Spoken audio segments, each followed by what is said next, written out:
मैं अपनी पार्टी के संगठन के काम को लेकर के जब आजमगढ़ में मैं गया तो अहिरौला कप्तानगंज की दूरी 21 किलोमीटर है। बहुत जर्जर सड़क हो गई थी। 22 साल में समाजवादी पार्टी की सरकार, बसपा की सरकार, भाजपा की सरकार, लेकिन उस सड़क पर किसी का ध्यान नहीं गया। ना अखिलेश जी मुख्यमंत्री थे तब गया, ना मायावती जी या उनके नेता, जबकि आजमगढ़ लोग कहते हैं सपा का गढ़ है, विधायक भी सपा के, सांसद भी सपा के थे, सरकार भी उनकी थी, तब भी नहीं बना। और जब मैं गया तो वहाँ के लोकल लोगों ने मुझे रोक करके कहा कि नेताजी इस सड़क से आ रहे हैं, क्या स्थिति है? हमको बहुत खराब है। तो कहा इसको बनवा दीजिए, आप सरकार में हैं। हमने कहा विचार करेंगे। फिर मैं वहाँ से आके निकला तो फिर आगे चौराहे पर फिर करीब 200-250 लोगों ने रोका कि साहब इस सड़क से आ रहे हैं, कैसी सड़क है? हमको खराब बहुत है। कहीं इसको आप बनवा दीजिए, आप चाहेंगे तो बन जाएगा। तो हमने कहा ठीक है। तो मैं एक मीटिंग में गया तो वहाँ करीब 20-25 प्रधान जुटे थे मीटिंग में इसी सड़क को लेके। तो लोगों ने कहा, हमने कहा लिख के दे दीजिए। तो करीब 56 प्रधानों ने हमको लिख के दिया कि ये सड़क बनवाई जाए। तो मैं उसको लेकर के और फिर आया तो मैं माननीय मुख्यमंत्री जी से मिला। मुख्यमंत्री जी ने उस पर निर्माण के लिए नीचे भेजा। तो फिर उसमें जांच हुई, जांच के बाद सड़क बनाने के लिए पैसा स्वीकृत हो गया। लगभग 57 करोड़ अहिरौला वाले पर है, 11 करोड़ लगभग सिकंदरपुर नरियाव वाले पर। तो परसों मैं फिर मुख्यमंत्री जी से मिला था कि सारे जगह से फाइल होते होते आपके यहाँ आ गई है आपकी स्वीकृति के लिए। तो उन्होंने कहा कि हम कर देंगे। तो मुख्यमंत्री जी ने उसकी स्वीकृति कर दी, क्योंकि आजमगढ़ के लोगों के सामने हमने वादा किया था कि इस सड़क को हम कोशिश करते हैं बन जाएगी। तो उस काम में मुख्यमंत्री जी ने रुचि लिया और चूंकि जनता से जुड़ा हुआ सवाल था तो हम तो सबसे पहले मुख्यमंत्री जी को धन्यवाद देते हैं।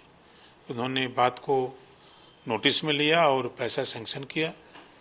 और 16 या 23 दो डेट है, नवंबर को माननीय मुख्यमंत्री जी को उसी अहिरौला कप्तानगंज सड़क के बगल में जनता इंटर कॉलेज के मैदान में एक बड़ी रैली करेंगे। उसमें माननीय मुख्यमंत्री जी को भी निमंत्रण दिया है मुख्य अतिथि के लिए। उन्होंने कहा कि चलेंगे। तो जो भी डेट तय हो जाता है तो एक रैली भी वहाँ, ताकि जनता जाने इस बात को कि जो काम सपा सरकार में नहीं हुआ, बसपा सरकार में नहीं हुआ, उस काम को जब संज्ञान में बात आई है सरकार के, तो उसको माननीय मुख्यमंत्री योगी आदित्यनाथ जी के नेतृत्व में और हमने पहल की और तमाम साथी रहे तो धन स्वीकृत हुआ है।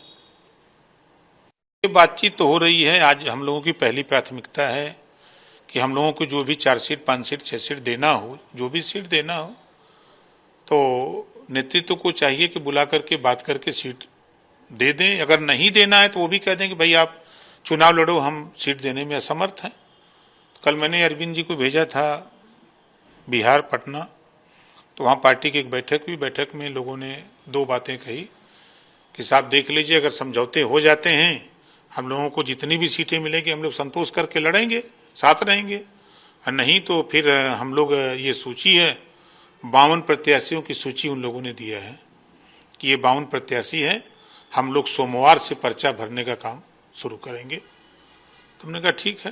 तो लेके आए तो कल रात को ही बताया हमको। तो कल तक देख लेते हैं, नहीं तो फिर नॉमिनेशन तो शुरू हो जाएगा।